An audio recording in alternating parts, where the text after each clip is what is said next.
துப்புரவு பணியாளர்கள் கூலி உயர்வு கேட்டு போராடியதற்காக அவர்களை கைது செய்ய உத்தரவிட்டுவிட்டு கூலி திரைப்படம் பார்த்து கொண்டிருந்த முதல்வர் ஸ்டாலின்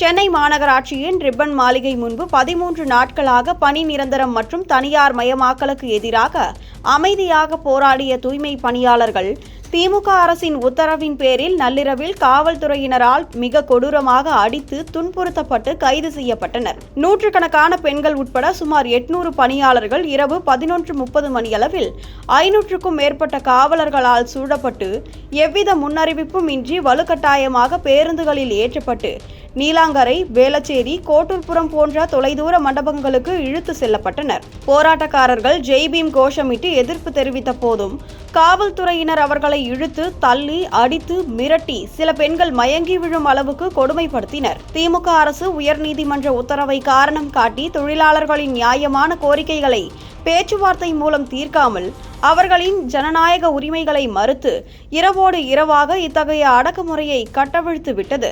மாநகராட்சி ஆணையர் மற்றும் மேயர் ஆர். பிரியாவின் பேச்சுவார்த்தைகள் தோல்வியடைந்த பின்னரும் முதலமைச்சர் மு.க.ஸ்டாலின் இப்பிரச்சனையில் தலையிடாமல் பணியாளர்களின் வாழ்வாதாரத்தை புறக்கணித்து தனியார் நிறுவனங்களுக்கு ஆதரவாக செயல்பட்டது திமுக அரசின் தொழிலாளர்கள் விரோத போக்கை வெளிப்படுத்துகிறது. இந்த அநீதியான வன்முறை நிறைந்த கைதுகள் சென்னையில் குப்பைகள் குவிந்து நாற்றம் வீசும் நிலையை மேலும் மோசமாக்கியுள்ளது. ஆனால் திமுக அரசு மக்களின் நலனை விட அதிகாரத்தை பயன்படுத்தி எதிர்ப்பை ஒடுக்குவதிலேயே குறியாக உள்ளது.